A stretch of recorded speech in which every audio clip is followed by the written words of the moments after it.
Hello, good people of the internet. Today we're playing Gladiator Guild Manager, which is a auto-battling strategic management RPG kind of game.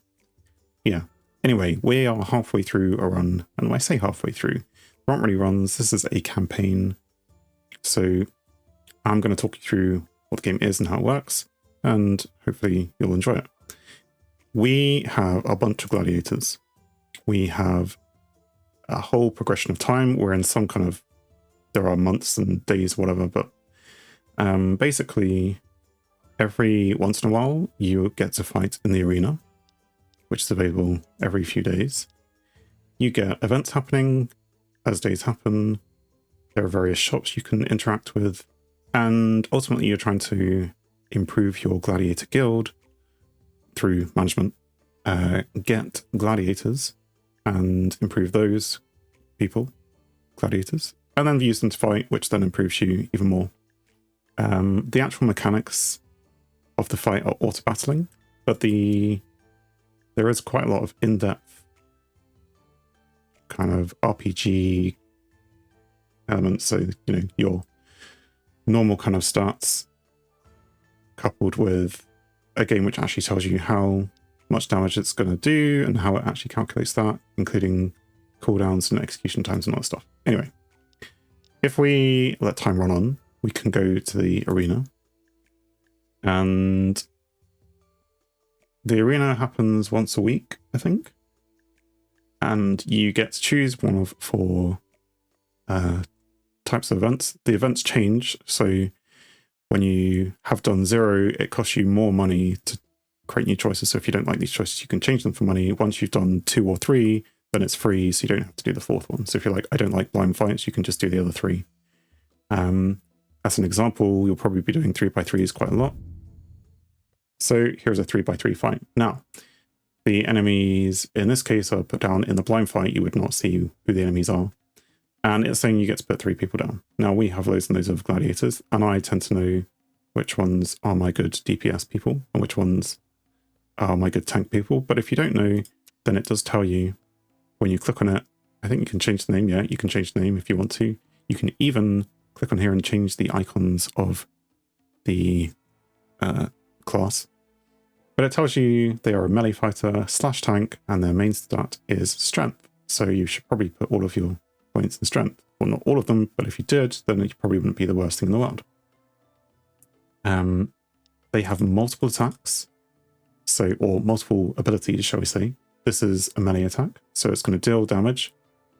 It is actually based more on agility than it is on strength, even though their main stat is strength. However, this guy is mostly, for me, a tank, and so they are here to block damage, and that's all, or mostly, based on strength. This has a cooldown which is based on the intelligence, and it tells you what type of attack this is. So in the auto-battling, the game will, if an attack is coming in, it will say, hey, I've got shield block, I'm going to use shield block. And normally the attacks would use stamina, but the shield block doesn't, I think, unless that's something built in. The shield block is going to protect against melee, projectiles, area of effect, and obviously the melee attack, which is a sword attack, I suppose, is actually melee. It can only be executed on things within the range quoted here. The stamina cost, your guy has stamina bar, so obviously if you use it, it's going to refill at some point. It's not clear how quickly stamina refills, if it's different for different people, or if, you know, more agility gives you more stamina refill. That I haven't worked out yet. Okay, so those are the abilities. You then can give them items, and this is our like item pool down here. This is our gladiator pool. These are items we own. Some of these are consumable, so they would go in this slot if we wanted to give them consumables. But otherwise, they're kind of like things like weapons or armor. So do we have armor on one of these people? Yes, this guy's got a helmet, an axe, and a dagger. This person's got an advanced mage robe and also a supreme mage robe. So it doesn't stop you using multiple things of the same type. He's just going to be very, very warm in all of his clothing. Let's just say that. So And then there are these things, well, as an example, the Iron Spear is doing strength it's just giving you strength points. This person has a dagger, which gives agility, but a smaller number of intelligence. Agility, because archer, it was important to have agility. The shaman has an intelligence ring and intelligence and agility. Yes. Anyway, there are also other things which the game is calling universal items. So these are like regular items, these things, but then there are these things which are universal, which I guess is, they use the word universal in the sense that it's not about a specific statistic, attribute. It basically does an extra ability. So here you can see I've got 3 on this guy, this knight. 2 seconds after the battle starts, that's enemies in an area around, burning a total of 22% of their max health over 5 seconds. So it seemed good for my tank, who's going to be near the enemies, to explode and take off 1/5 of their health. Also to have a magical shield. And also any damage that does get through gets reflected back because they're a tank. All very important, I think. As a different example, this is an epic one because I've upgraded it, and we'll get to upgrades in a second maybe. The archer has a dog because, you know, archers and dogs, hunters, you know, goes very well. I say hunter, there is actually a class for hunter. And then there are these traits. So you unlock them at certain levels. The next one will be level 18. But as an example, the knight has feeding at home, which after 6 months in the guild, their strength increases by a certain amount. And you can start off at level 1, and it's for 2 months, 4 months, but the amount, 25%, 35%, is less than what it can build up to. These are actually tiered, so you can only, in the tier 1 slot, use tier 1. In tier 2 slot, you can use tier 1 or tier 2. And yeah, so on. But there are, in theory, the ones in the higher tiers should be better, you would think. So the tier 3 is Arsonist for the knight anyway. When hit by melee, the enemy will be set on fire, burning a total of 50 damage per the gladiator's level over 5 seconds. Anyway, so that is pretty much your fighters. You can, I don't know what that is. Maybe I should know.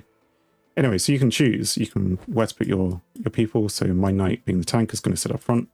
These guys, I don't really know what Stormbringers do. Are they stealthy? Yes, they are. So they are going to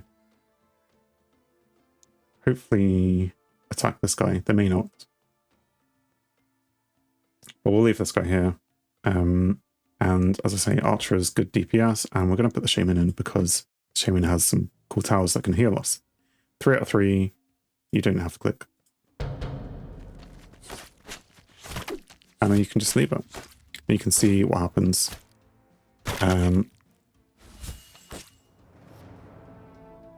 Because they stealth past us, they managed to kill our Shaman, almost killing the Archer.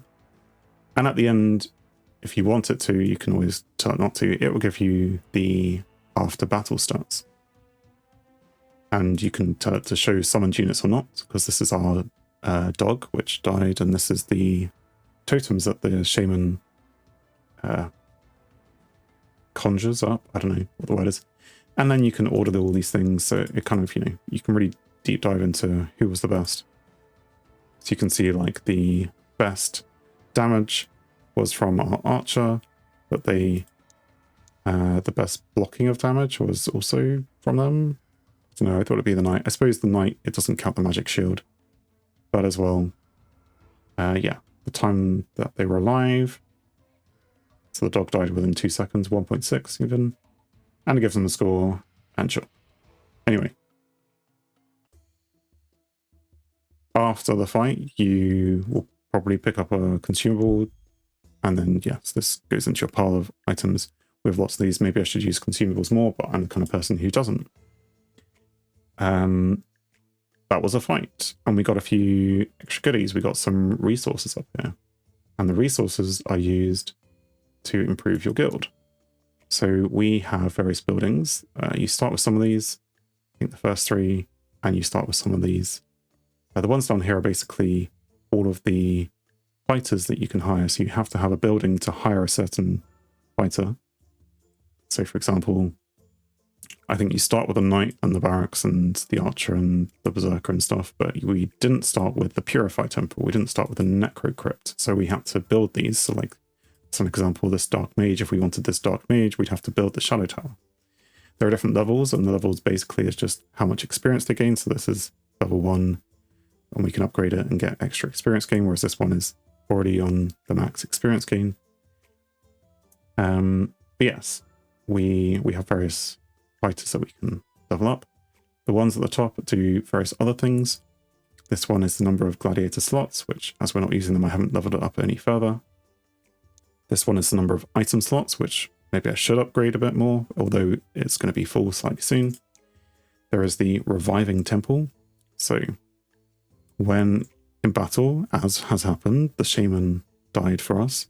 When one of your gladiators dies, they will revive in some time. That time is dictated by the level of your reviving temple and the level of the character.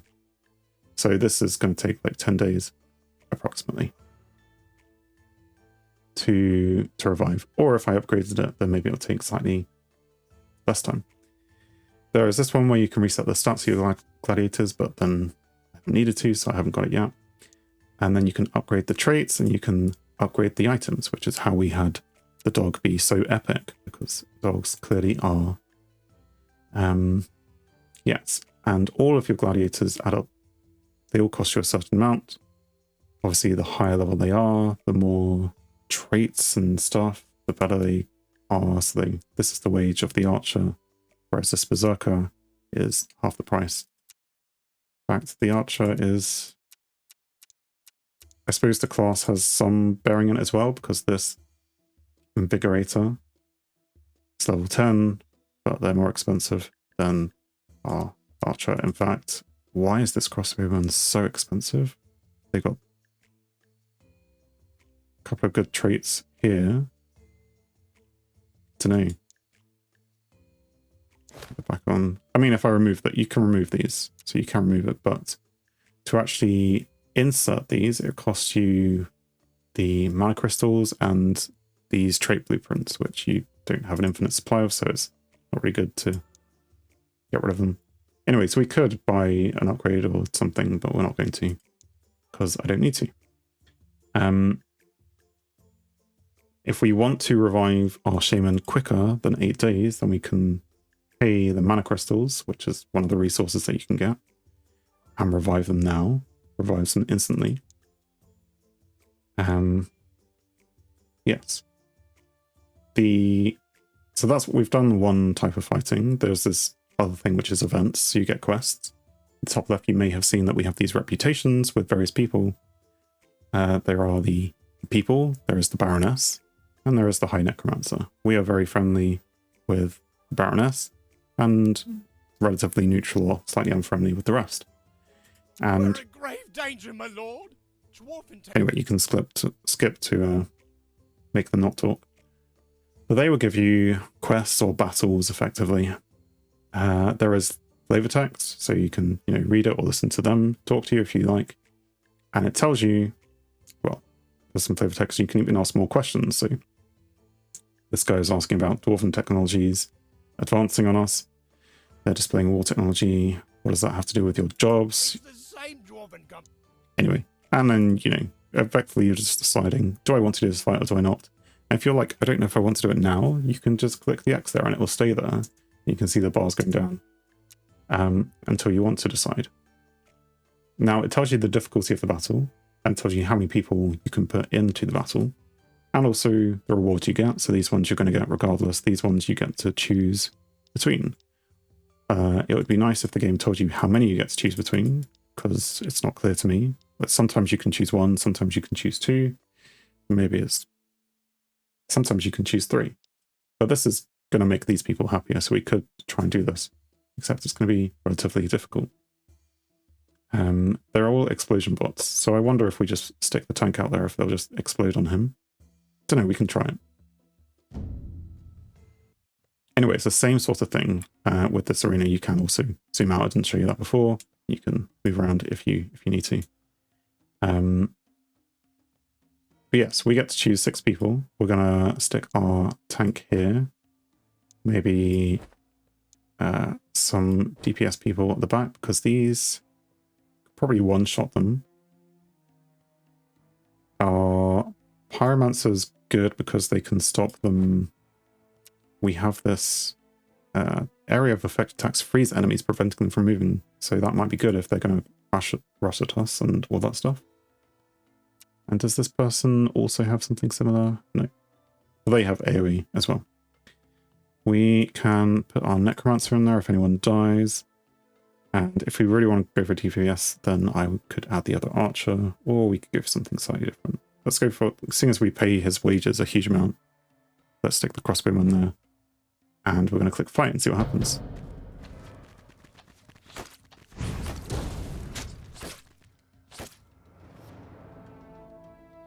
Apparently we won. Although, yes, I wasn't quite sure who the guy running into the middle was. I suppose it may have been one of their things. Because the Necromancer revives things which have appeared on the battlefield. Who knows?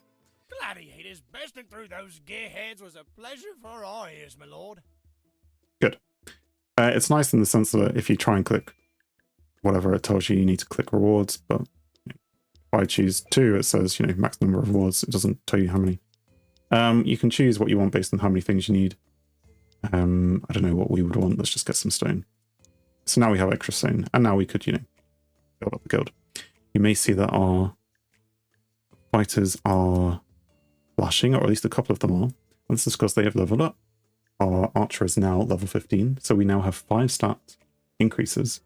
They're not points, because if you see hover here, it says that it increases strength by 2, by 2, by 2, health by 160, I don't know, random number, stamina by 50, and movement by 2. And now we can you can try and work out which things are important.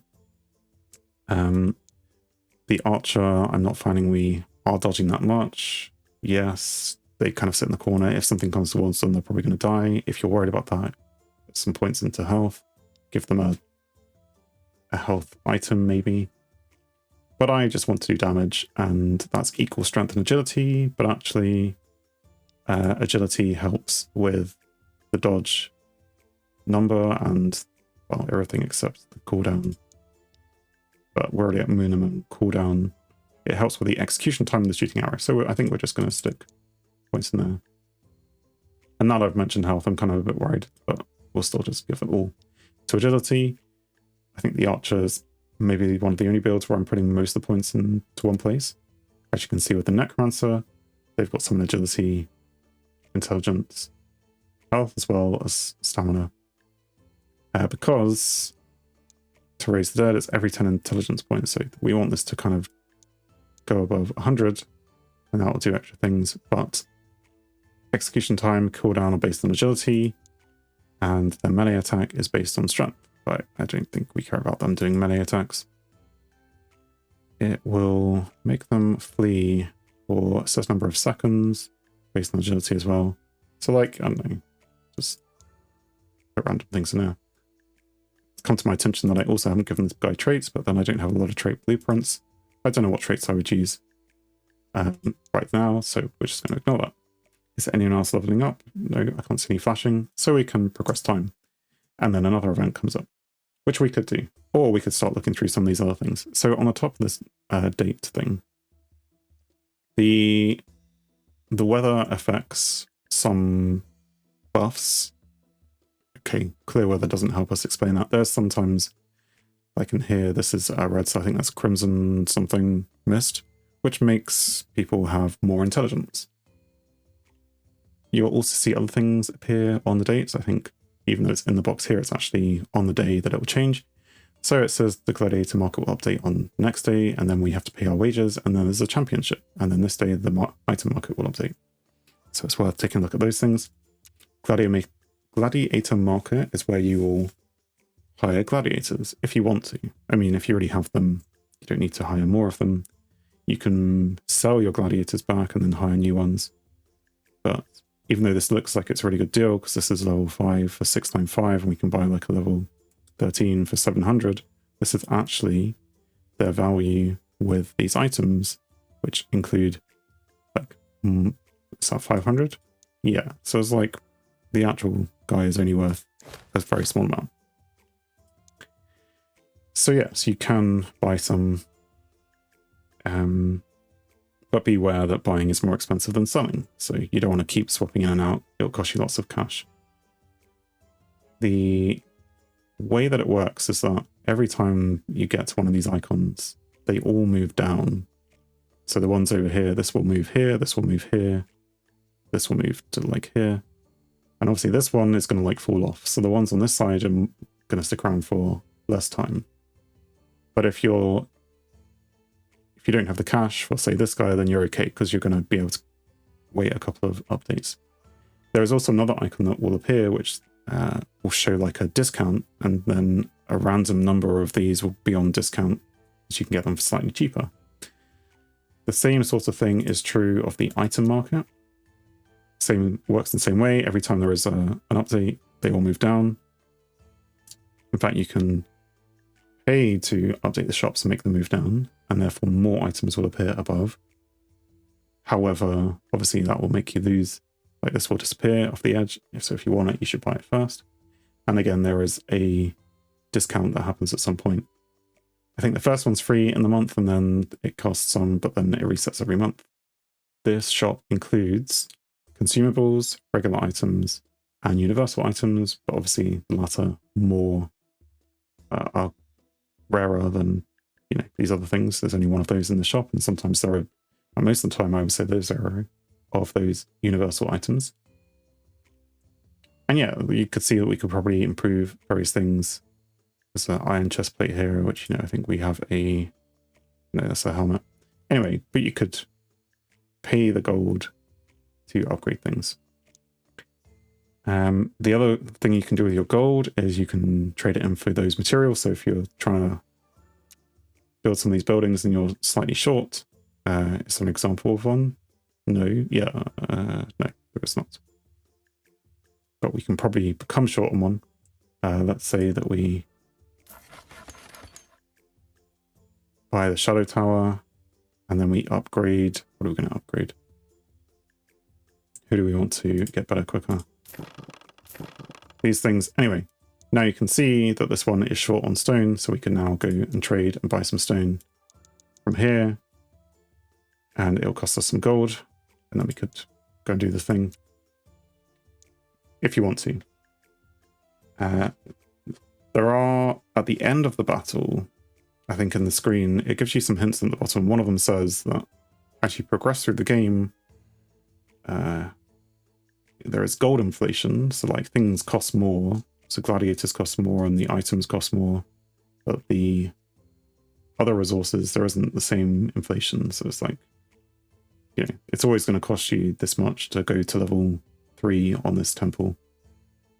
So you could, in theory, buy those resources early when they're cheaper. Like even in this market, I think the cost goes up from what it was at the beginning. We're going to progress time. We pay our gladiator wages. And at the beginning of the month, there is the championship. And you can choose which arena. And this is pretty much the progression of the campaign. We're on arena 7 of 12 on this campaign, but on previous ones, we have got the 3 gold cups. Whatever that means. It really just means that you've fought all the fights. And each one will have a certain number of fights. So like the first one, I think was it 5? I don't know. But you, in all the battles, you're only using 3 gladiators in that first arena. 4 on the farm, 5 in the temple, 6, 7, 8. Presumably it goes up. Oh no, it stops at 8. However, even though you have 8 gladiators, it will be maybe hard. So I'm just going to show you what it's like on the Hollow Mountain. So there is an arena, and it says we have 0 of 8 fights, which is quite a long way to go. And I think we just need to win them all. I don't know why there are 3 cops there. You need to win 8. when you click fight, you are given the choice. Do you want to fight these people, these people, these people? It tells you the difficulty. So this is difficulty 9, 11.38, 12.5. But your rewards are different. So each one, if you accept the easiest fight, you get a 25% chance of getting a regular item, which is, you know, your spears and bows and stuff. And also you get like the lesser materials like gold, wood, stone. In the middle, you're getting still a regular item, but you're getting gold. Sorry, was that gold? Yeah. Now this is gold, stone, and mana crystals. Whereas on the upper end, you're getting gold, iron, and mana crystals, but also a chance to get universal items. Oh, and also at the beginning, it's only giving you trait blueprints. This one's giving you crafting tools for upgrading items, and this one's giving you both. So you can choose which one of these I want to do, and you can look at the enemies that present themselves and think, well, this is quite dangerous because these are wargs and archers, so maybe I won't do that. I'd rather face off against 8 machine guns. I mean, it doesn't sound wise.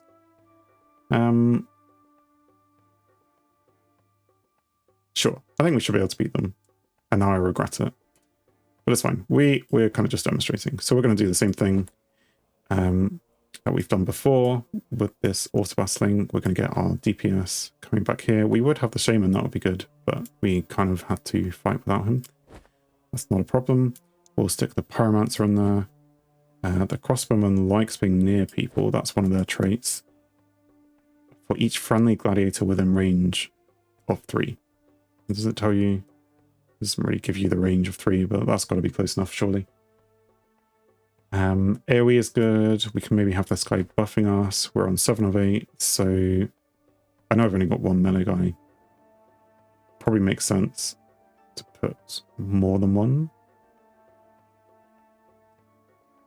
So yeah, let's put the other knight here and see what happens.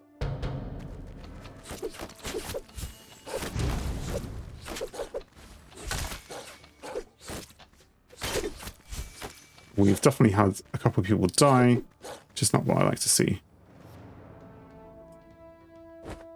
Yes, a big shame. But during these, because we have to do 8 fights in a row, you can revive during those fights. So we can say we actually want to keep our pyromancer, and it will cost us 2 to revive them. If we wanted to get the shaman because they are a higher level, it will cost us 3. And this goes on. So, you know, you can go to the next fight and you can choose again who you want to fight. Again, it shows you all the things that you need to know. You can decide that this is actually the easiest because you don't want to fight against level 20 these guys, but actually the class is more important sometimes. And if you're thinking you're dying too much and you're not going to win, you can just surrender and it takes you back. Still gives you the rewards that you earned. So here we did get a universal item, but you can see we also got the blueprint stuff.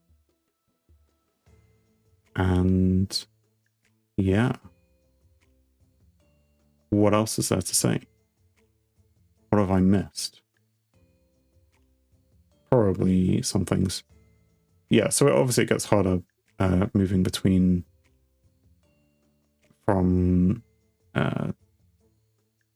well, you can see them on the map here. This is kind of why it kind of opens up. But there's the... Okay, you can't click on them. But the bridge led into the Iron Town, which leads into the Royal Arena, or the Hollow Mountain into the Royal Arena, and then there'll be something along here. It's definitely easier in the earlier stages. Yeah, the graveyard, the farm, the temple. You can sell items to get cash. You're just trying to work through the game with the quests. Going to the next level, the next bit of the campaign is where things open up. That's where, so in the guild, you know, things are locked. Well, these things aren't locked. They're locked because I don't have the cash. But there's like extra slots here. I assume they open up when you get to the next part of the game. Anyway, I can't think of anything else. So if you've liked this video, if you made it this far, then please leave a like. If you want to see more like this, then please subscribe. Key was kindly provided. We thank the devs. Check out the game if you like it. But otherwise, I want to thank you for watching and I hope you have a great day.